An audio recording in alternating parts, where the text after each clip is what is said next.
Gloria a Dios, ya estamos aquí para continuar. Este mensaje lo estoy haciendo como una continuación de un mensaje que yo estaba haciendo hace poco tiempo atrás de la palabra gracia, analizando la palabra gracia, hablando de la palabra gracia dentro del punto de vista del Antiguo Testamento y luego seguir analizando la palabra gracia dentro del punto de vista cuando llega el tiempo de la iglesia. Lo único es que le puse video 1 y video 2. Pero yo pude decir, vamos a continuar con el video 6, video 7, video 8, pero lo hice de esta manera. Ya ustedes vieron la función que cumple la ley y la función que cumple el pecado. Que muchos de nosotros como iglesia pensamos que cuando hablamos la palabra pecado, mira, aquella persona está en pecado. ¿Quién? ¿Quién está en pecado? ¿Quién? Dime, quiero saber el nombre, revélame. ¿Quién? ¿Qué está haciendo? ¿Fumó? ¿Bebió? ¿Fornicó? ¿Adulteró? No siempre la palabra pecado aparece como una interpretación de lo que conocemos nosotros como pecado de fornicación, pecado de adulterio, pecado de chisme, de murmuración, de contienda y cosas así. La palabra pecado tiene en la Biblia diferentes usos y diferentes usos distintos de aplicaciones distintas. ¿Ok? Ok, perfecto. Continuamos. Entonces, yo les estaba diciendo aquí la función de la ley. El hombre en Génesis pecó, pero no había ley. Y si no hay ley, no hay castigo, no hay condenación. ¿Por qué? Porque para que el pecado condene al hombre, necesita de un acompañante. ¿Te acuerdas? Todo eso yo lo vi en el video anterior. Se requiere de una ley. ¿Tú me entiendes? Cuando la ley vino a causa del pecado, a causa de la transgresión de los pecados que el hombre cometió, de la transgresión, de violentar el mandamiento de Dios, que es comenzando con Adán y Eva en adelante. La ley fue puesta con un propósito. Escucha, listen, atiendan.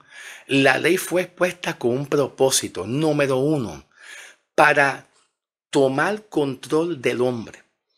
Para que el hombre tenga control y no viva una vida libertinaje siguiendo, violentando la ley y los mandamientos. La ley controla, la ley restringe la vida del hombre a que el hombre no esté violentando los mandamientos. Pero también Pablo nos da una pequeña referencia acerca también de la función de la ley. Vamos a buscarlo aquí. En Primera de Timoteo. Primera de Timoteo, capítulo 1, versículo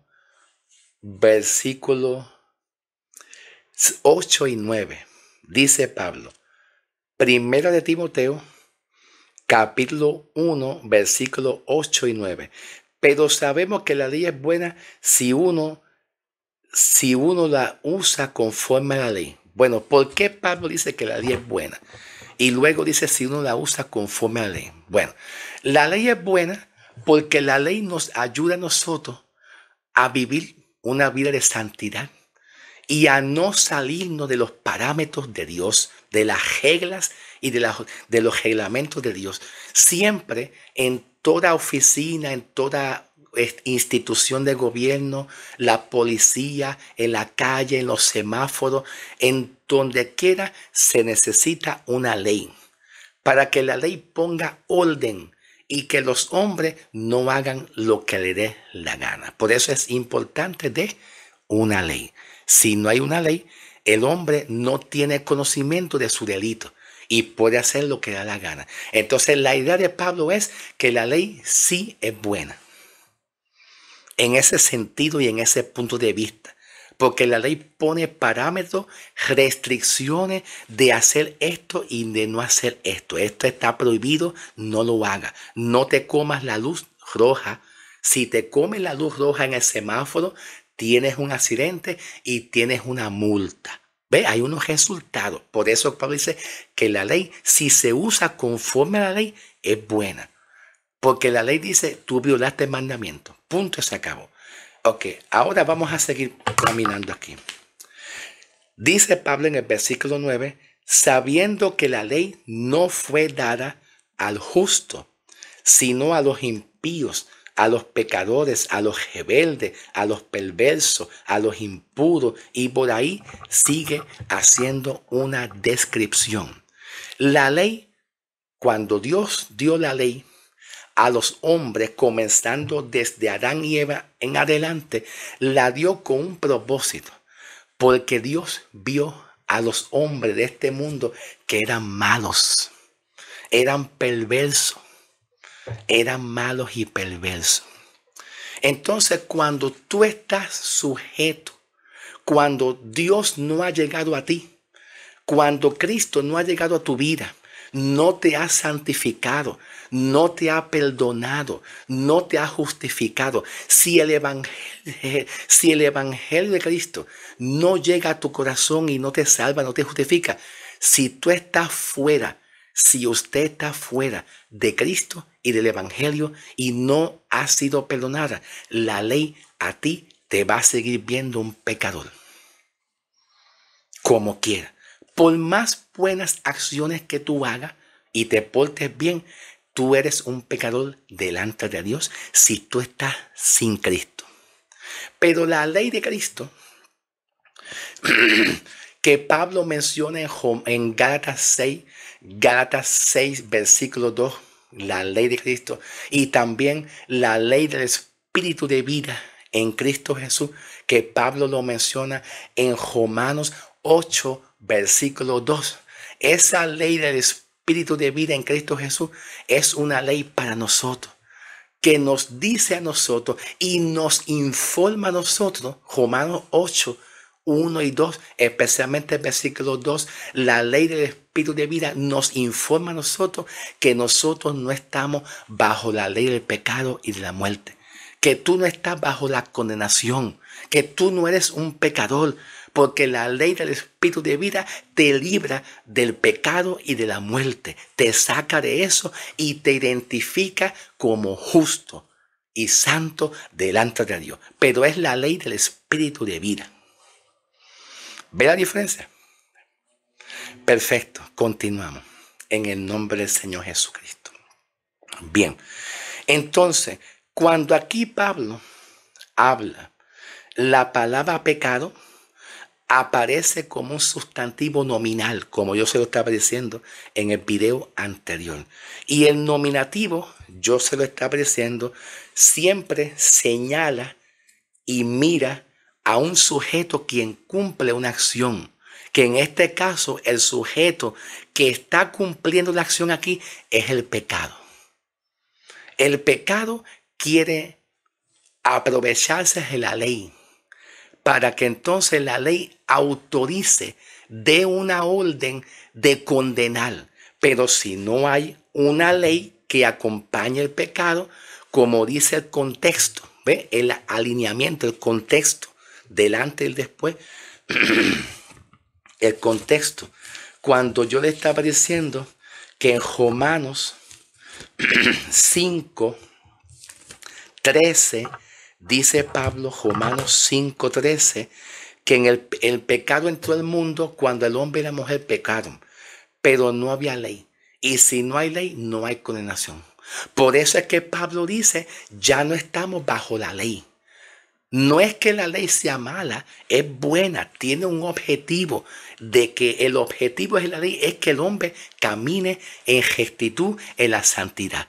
Punto y se acabó. Pero la ley, por otra parte, cumple su función, que es la de condenar. No vino a salvar, no vino a justificar, no vino a perdonar los pecados. El que perdona pecado, justifica, salva, tiene que ser Cristo.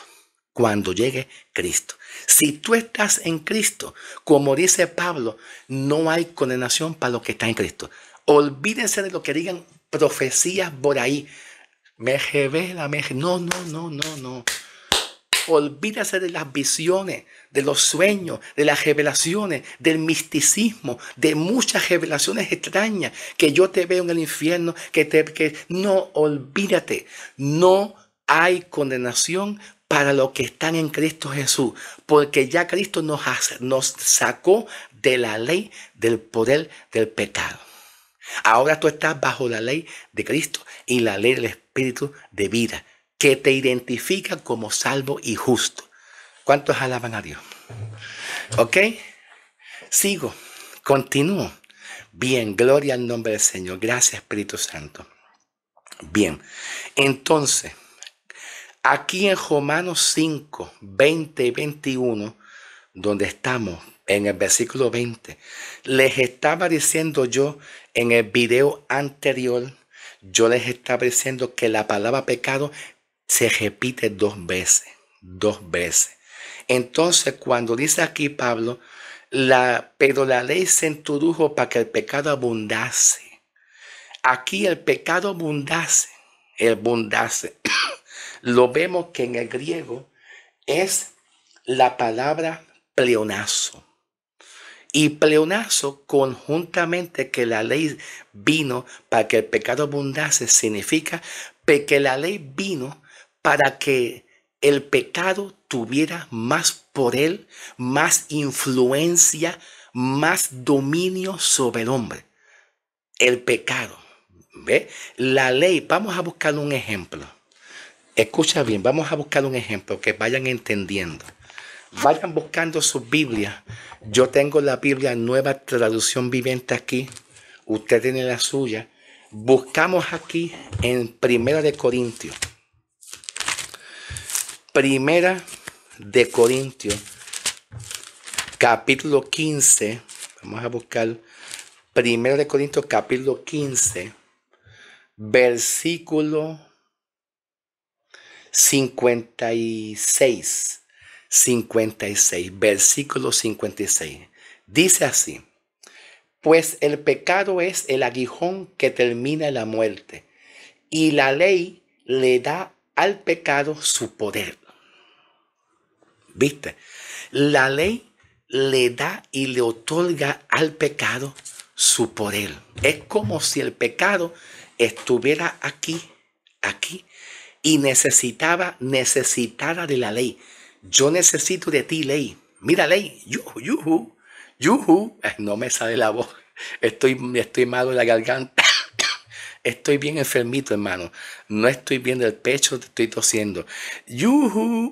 Pecado, ley, necesito de ti, que tú me otorgues el permiso y la autoridad.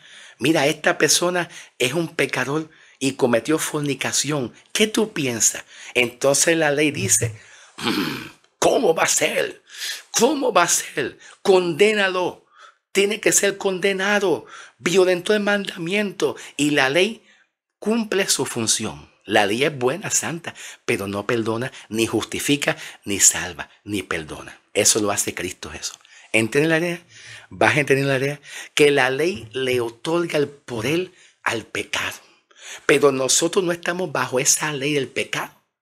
Como dice Pablo en Romanos 8, 1 y 2, Cristo te sacó de ahí.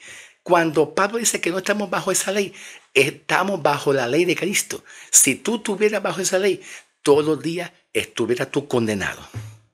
Nunca serías salvo. Nunca podrías ser salvo. Andaríamos nosotros siendo condenados, porque por un pecadito que cometamos nosotros ya estamos condenados cuando tenemos aquella ley. Esa ley, ¿ok? Que es la ley de Moisés.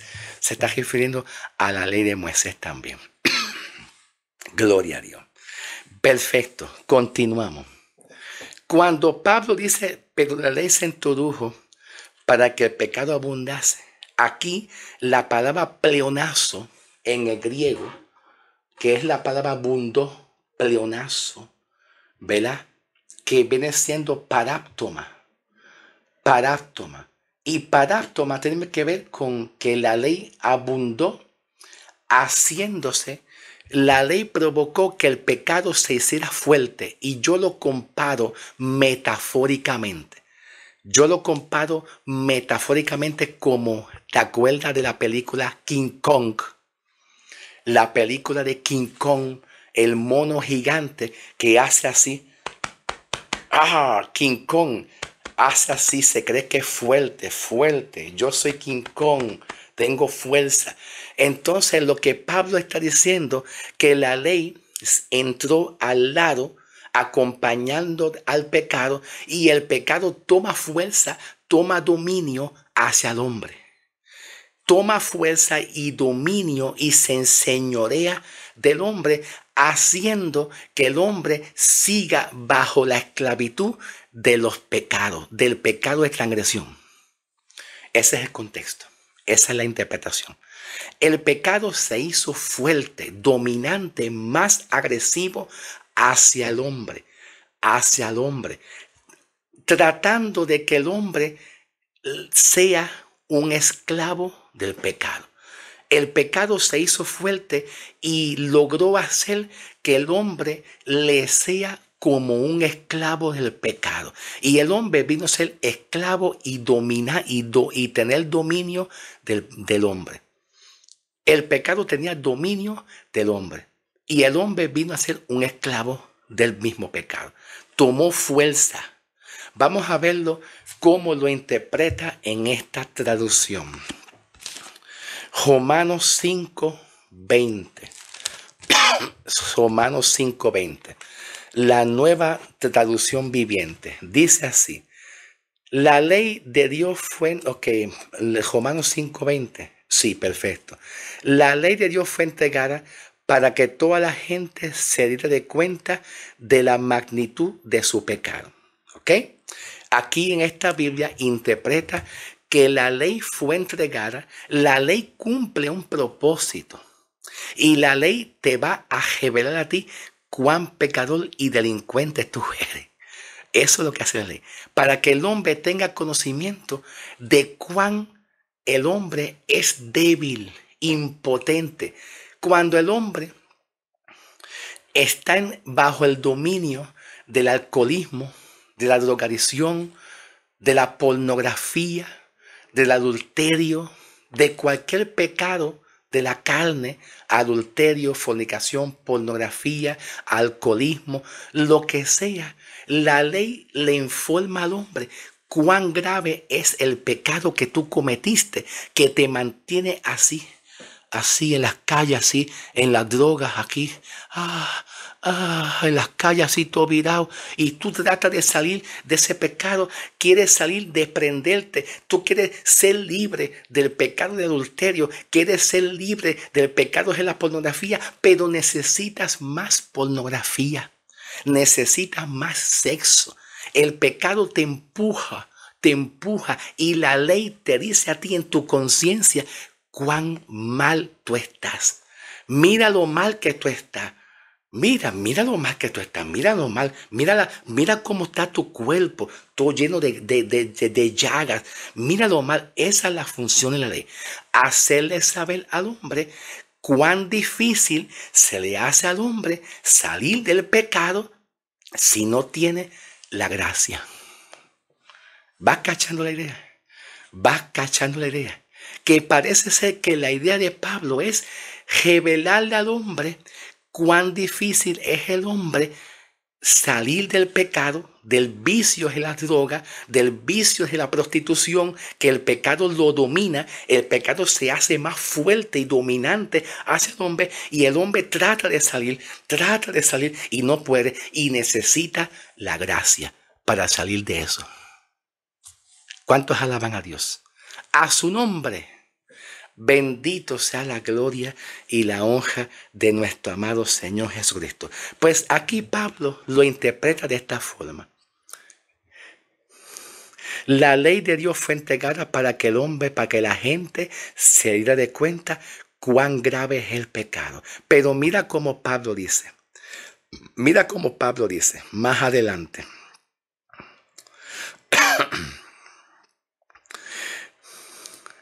Pero mientras más pecaba la gente, más abundaba la gracia maravillosa de Dios.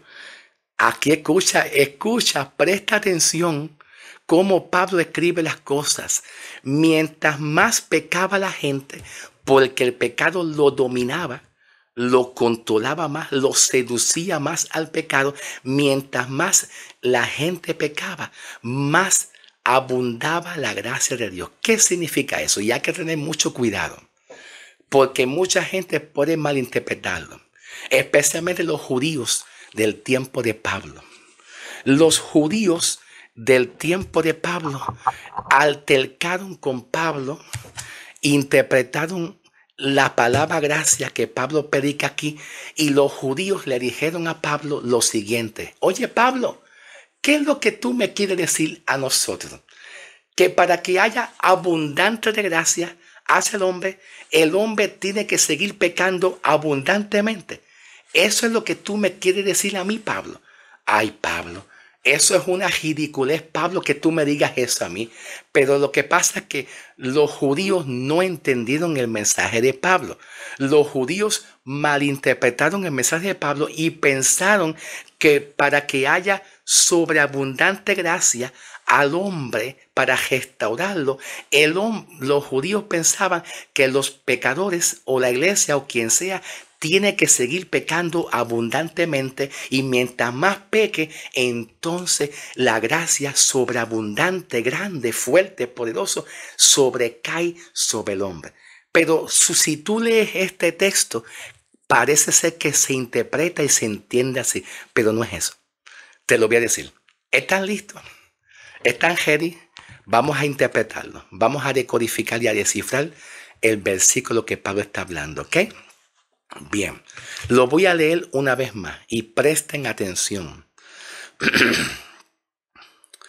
Entonces así dice Pablo: pero mientras más pecaba la gente, más abundaba la gracia maravillosa de Dios. Más abundaba la gracia. ¿Qué significa eso?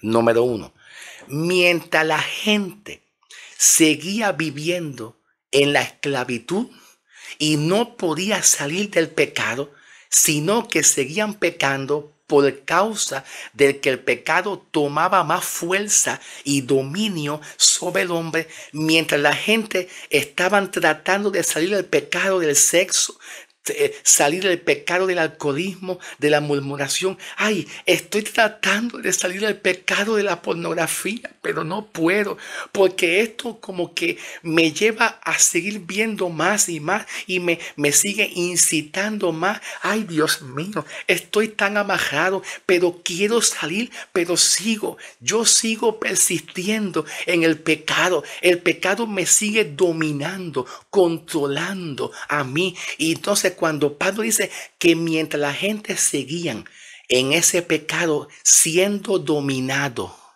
y tratando de buscando una solución,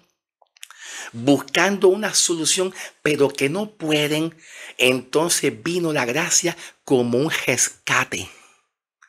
Eso es lo que Pablo está diciendo. Pablo no está diciendo que el hombre, para que venga la sobreabundancia de gracia y lo ajope, Pablo no está diciendo que el hombre tiene que seguir abundando más y más en el pecado. La idea de Pablo que quiere proyectar es cuando el hombre se le hacía difícil para salir del pecado, porque el pecado lo dominaba más. Por más que intentaba de salir del vicio, de la droga, de lo que sea, vino en rescate la gracia y se presenta para decirle al hombre, por medio del evangelio: si tú crees en Cristo, Cristo te puede sacar del pecado y te puede liberar del dominio del pecado. Tan fácil como eso.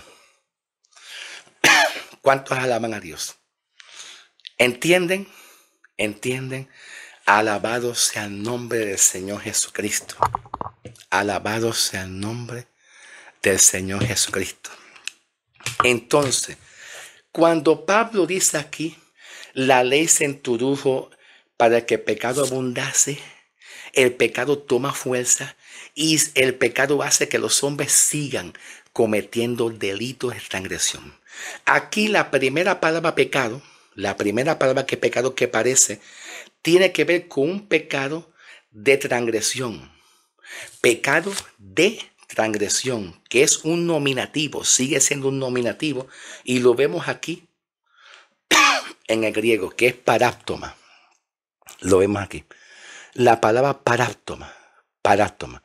Esta palabra griega que ustedes ven aquí, paráptoma, es la primera palabra pecado que aparece aquí en Romanos 5:20 en la Biblia Reina Valera 1960, la primera, que es interpretada como un pecado de transgredir los mandamientos. En otras palabras, siguen bebiendo, siguen fumando, siguen adulterando, siguen fornicando, siguen mintiendo, siguen robando. El pecado se hizo más fuerte hacia el hombre para dominar más al hombre. Y ese tipo de pecado que aquí parece Pablo en el griego es pleonazo, que también significa en el griego que es paráptoma, que tiene que ver con transgresión de la ley, transgredir los mandamientos. El hombre seguía transgrediendo los mandamientos, continuaba. Ay, Dios mío, quiero salir de aquí, pero el hombre seguía porque el pecado se hizo más fuerte hacia el hombre. ¿Entiende? Vamos a continuar. Luego Pablo continúa diciendo, mas cuando el pecado abundó, viste que Pablo repite nuevamente la palabra pecado. Cuando Pablo repite por segunda vez la palabra pecado, diciendo, mas cuando el pecado siguió dominando al hombre, siguió siendo fuerte, aquí la segunda palabra pecado aparece como un sustantivo nominal y la palabra pecado ya no aparece como paráptoma. No aparece. Aparece en el griego como hamartía. ¿Ve la diferencia? ¿Ve la diferencia? Que ya no aparece como paráptoma, que es transgresión de la ley. Aparece aquí en el griego como hamartía. Ahora, vamos a interpretar y a decodificar la palabra hamartía. Cuando Pablo dice, mas cuando el pecado abundó, aquí vamos a leerlo. Mas cuando el pecado abundó, esta palabra pecado abundó es hamartía. ¿Qué significa el pecado abundó? Para luego interpretar sobreabundó la gracia. Vamos a analizarlo. Para eso vamos a ir al contexto que viene siendo el versículo 21. El versículo 21. En el versículo 21, Pablo continúa y dice, para que así como el pecado reinó para muerte, así también la gracia reine por la justicia para vida eterna mediante el Señor Jesucristo. Ahora escuchen la interpretación. Cuando dice Pablo, para que así, de la forma que el pecado reinó, esa palabra que Pablo dice, pecado reinó, si tú vas a analizar en el versículo 21, la palabra pecado reinó, aquí, vamos a buscarlo, la palabra pecado, aparece de esta forma, hamartía. También, ¿viste? En el versículo 21 también aparece como hamartía.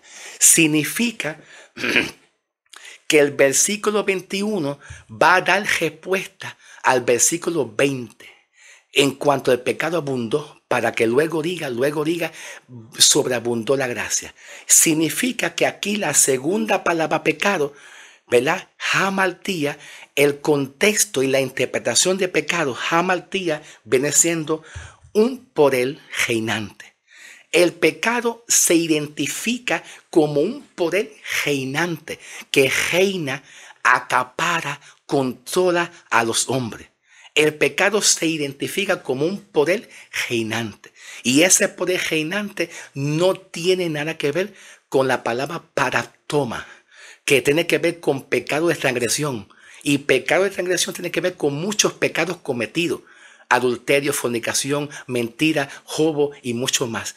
Ese pecado reina cuando Pablo dice aquí, en el versículo 21, más para que así como el pecado reinó, es hamartía. Entonces significa que el pecado es un poder que reina, que controla al hombre, llevándolo al hombre a estar dominado para que sigan pecando en pecado de transgresión, para que sigan pecando más y pecado. Y cuando Pablo habla aquí en el versículo anterior, que es el versículo 20, diciendo lo siguiente, Dicen lo siguiente: mas cuando el pecado abundó, que quiere decir que el pecado reinó sobre el mundo entero, ¿verdad? Pero entonces sobreabundó la gracia. La palabra sobreabundó aquí en el griego es la palabra huperperiseuo. Huperperiseuo. Aquí está. La palabra sobreabundó. Huperperiseuo. Y esta palabra huperperiseuo significa un contraste de que si el hombre estaba dominado por el pecado y seguía cometiendo más pecado, entonces vino la gracia, que es mucho más fuerte que el pecado. La gracia es mucho más fuerte del pecado. Si Pablo dice que el pecado abundó, que es pleonazo, abundó, que significaría que el pecado estaba fuerte, dominando al hombre, y el hombre no podía salir del pecado, la gracia abundante, que es la palabra huperperiseu, vino en rescate del pecador. Significa lo siguiente, que cuando Dios vea a su iglesia, a nosotros como iglesia, en una necesidad que nosotros tenemos, Señor, yo no quiero chismear, yo no quiero murmurar, Señor, yo tengo o estoy batallando con adulterio, con fornicación, Señor, quita de mí esos pensamientos que no te agraden. Cuando Dios te ve a ti, que tú estás tratando de luchar y batallar con tus numerosos deseos de pecados de la carne, viene la gracia abundante y te ayuda, te levanta, te fortalece. La abundante gracia no vino para confrontar tu pecado y condenarte. La función de la gracia abundante no vino con el objetivo de condenar al hombre. Vino con el objetivo de ayudar al hombre cuando más se siente débil. Y Pablo lo entendió. En la segunda carta de Corintios, capítulo 12, versículo 9. Cuando Pablo testifica y dice: y me ha dicho Dios diciéndome, bástate mi gracia, porque mi gracia es suficiente. Mi gracia te va a fortalecer. La gracia abundante, que aquí Pablo lo conoce como huperperiseu, no vino a decirle a la iglesia que tú estás mal, que tú te voy a condenar, que te voy a condenar. No, la gracia va a tener misericordia de fortalecerte en tus muchas debilidades. Y tú puedes decir: gracias, Señor. Gracias. Gracias. Porque tú me estás fortaleciendo en mis múltiples debilidades. Esa es la función que cumple aquí la gracia. Pablo dice que el pecado reina, domina, controla, pero la idea de Pablo en el versículo 21 dice aquí: para que de la misma forma que el pecado se muestra como un poder reinante, dominando al hombre, controlándolo, pero entonces dice Pablo, así también la gracia se muestra como un poder reinante que reina sobre nuestros corazones, que está por encima de todas tus debilidades. La gracia va por encima de todas tus debilidades. La gracia siempre te dice a ti: aquí estoy. La gracia nunca te va a decir a ti: no estás condenado. Siempre la gracia está dispuesto a ayudar a fortalecerte a la iglesia, que es el cuerpo de Cristo. Hay una esperanza en el nombre del Señor. Dios te bendiga en el nombre del Señor. Dios te bendiga. Gracias, Señor. En el nombre del Señor, gracias, Señor, para tu gloria. Los veremos en la próxima semana, ¿ok, mis hermanos?